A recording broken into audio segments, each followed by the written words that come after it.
विधवा बहू का फैसला। महक की शादी रोहन से होती है। रोहन माँ बाप का इकलौता बेटा होता है, लेकिन फिर किसी कारण से रोहन की मौत हो जाती है। बेटा महक, तेरे आगे इतनी बड़ी जिंदगी है, फिर बच्चों की भी जिम्मेदारी। तू कोई काम कर ले। मैं तो कहती हूँ रोहन के ऑफिस में ही बात कर ले, शायद तेरे लिए कोई काम निकल आए। हाँ माँ जी, मैं भी यही सोच रही थी, लेकिन कैसे बात करूं, किससे बात करूं, कुछ समझ में नहीं आ रहा। अब वो क्या नाम था रोहन का जो दोस्त हुआ करता था, पहले तो बड़ा आता था हमारे घर। राकेश की बात कर रहे हैं? पर वो तो रोहन के बाद से कभी आया ही नहीं, पता नहीं कहाँ है वो। आया था, एक नहीं कई बार आया था, लेकिन मैंने बाहर से ही भेज दिया। घर के अंदर झांकता रहता था, मुझे ठीक नहीं लगा।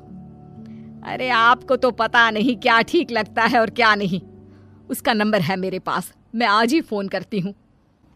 सास राकेश को फोन लगाती है और शाम को घर आने का न्योता दे देती है।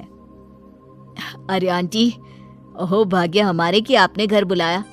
मैं तो कई बार आया, लास्ट टाइम तो अंकल से मुलाकात भी हो गई थी।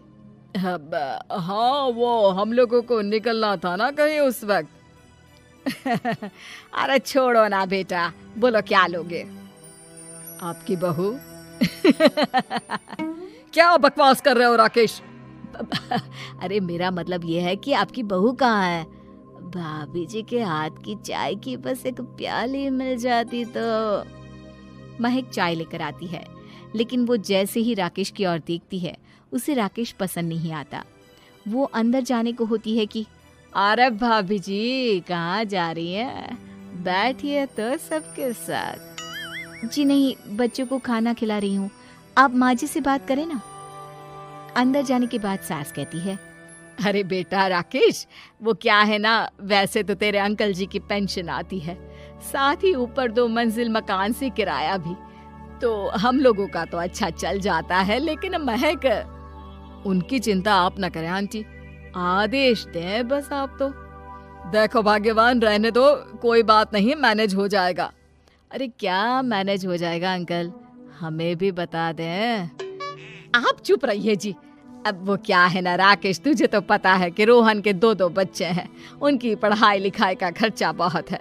हम ये चाह रहे थे कि रोहन के ऑफिस में महक को भी अगर कोई काम मिल जाता तो। क्यों नहीं आंटी जी, मैं हूं ना, मैं बात कर लेता हूँ। वैसे तो आप हाँ ही समझिए।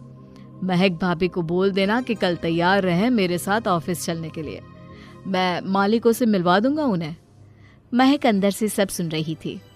अच्छा आंटी जी, तो चलता हूँ, कल आ जाऊंगा। अच्छा भाभी जी तैयार रहिएगा कल।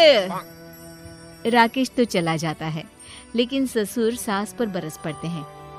मुझे ये आदमी एक पैसे का पसंद नहीं है, तुम इसे बोल दो कि हमें कहीं नहीं करवानी बहू से कोई नौकरी। अरे क्यों नहीं करवानी, सारा पैसा मैं इसके बच्चे और इसी पर उड़ा दूंगी, तो मेरी बेटी को क्या दूंगी? जरूरत क्या है तुम्हारी बेटी को तुम्हारे पैसे की? अरे वो तो पहले ही बड़े पैसे वाले घर की बहू है। अपनी बहू की सोचो जो अब तुम्हारी बेटी जैसी है। बच्चे रोहन की आखिरी निशानी है। अरे अपना भाषण अपने पास रखो, सारा दिन घर पर बैठी रोटियां तोड़ेगी, तो काम करे ना कुछ बाहर जाकर। बहू सब सुन रही होती है। वो अगली सुबह बिना मन के तैयार तो हो जाती है, लेकिन जैसे ही राकेश आता है, क्या बात है भाभी जी, रेडी हैं? तो फिर चले डेट पर, मतलब इंटरव्यू पर। महक सामने आती है कि सामने ससुर जी खड़े होते हैं। हाँ महक बेटा, आओ चलते हैं, मैं भी चल रहा हूँ। ससुर को तैयार देखकर राकेश का चेहरा बन जाता है। अंकल जी आप परेशान हो जाएंगे, अरे रहने दीजिए ना, धूप भी बहुत है। वैसे भी स्कूटर में तो 2 लोग ही बैठ सकते हैं ना। तो तुम चलो, मैं बहू के साथ अपनी कार से आ जाता हूँ। महक ससुर जी को देखकर खुश हो जाती है, उसे शांति हो जाती है। वो लोग रोहन के ऑफिस जाते हैं, जहाँ बॉस कहते हैं, नमस्ते अंकल। नमस्ते महक, कैसे हैं आप लोग? रोहन का सुनकर बहुत दुख हुआ अंकल, वैसे कैसे आना हुआ? बेटा, क्या हमारी बहू के लिए तुम्हारी ऑफिस में कोई काम मिल सकता है? हमने राकेश से इसी सिलसिले में तुमसे बात करने को कहा था। उसी के कहने पर हम दोनों तुमसे मिलने आए हैं। राकेश ने तो कोई बात नहीं की। ऊपर से उसने तो आज की छुट्टी ले रखी है, ऑफिस भी नहीं आया। बोल रहा था जरूरी काम से जाना है। महक और ससुर एक दूसरे को देखने लगते हैं। वैसे महक, क्या किया है आपने? इंग्लिश कैसी है आपकी? महक बॉस से अपनी पढ़ाई लिखाई और क्वालिफिकेशन के बारे में सब कुछ बताती है। ग्रेट, आपके लिए काम तो है लेकिन ऑफिस में नहीं। सर, मेरे बच्चे छोटे हैं, मैं फील्ड में काम नहीं कर सकती हूँ। मतलब वो काम घर से करना है, घर से रहकर बच्चे भी देखें और घर भी देखें, लेकिन हाँ, काम जरूर से करें। वो काम डाटा एंट्री का है, तो जब भी वक्त मिले काम करें, और इसके हम आपको अच्छे पैसे भी देंगे। महक बॉस की बात सुनकर खुश हो जाती है, उन्हें थैंक्स बोलकर घर आ जाती है। किसके साथ भेज रही थी तुम महक को?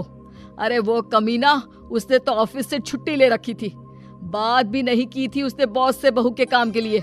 वो तो अच्छा हुआ कि मैं साथ में चला गया। हाँ, ठीक है, नौकरी मिल गई ना, इतना ही काफी है। समय बीतता है और एक दिन फिर दरवाजे पर दस्तक होती है। घर पर कोई नहीं था। महक दरवाजा खोलती है, देखती है तो सामने है राकेश। नमस्ते भाभी जी।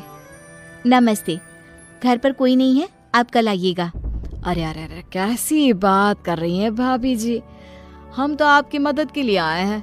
वो क्या है ना, अंकल जी का फोन आया था कि आपको किसी मदद की जरूरत है। महक को आश्चर्य होता है कि उसके ससुर ने राकेश को फोन क्यों किया। वो ससुर जी को फोन करती है लेकिन फोन नहीं लगता। नहीं, हम लोगों को किसी भी चीज की जरूरत नहीं है, आप जा सकते हैं। अच्छा, एक कप चाय तो पिला दीजिए। महक चाय लेकर आती है। चाय पीने के बाद, रोहन मेरा बहुत अच्छा दोस्त था। उसने मुझसे कहा था कि वो रहे ना रहे, उसके घर वालों का, खास करके आपका ख्याल मुझे ही रखना है। तो मैं कल फिर आऊंगा भाभी जी। नहीं, माता पिताजी है नहीं, वो 4-5 दिन बाद आएंगे। आप उन लोगों के आने के बाद ही आइएगा। मुझे ये सब ठीक नहीं लगता। अरे छोड़िए ना भाभी जी, लोगों का तो काम है कहना। मेरा मतलब है वो तो बोलते ही रहेंगे। आता हूँ मैं कल। महक को अब गुस्सा आ जाता है। हमेशा शांत और मधुर बोलने वाली महक पहली बार जिंदगी में फैसला लेती है, और फैसला होता है राकेश को सबक सिखाने का। बड़े बेशर्म हैं आप। किसने कहा आपको कि आप आए? अरे भैया, साफ साफ बोला ना कि नहीं जरूरत है किसी की मदद की। मैं अकेले सक्षम हूँ अपना घर संभालने के लिए।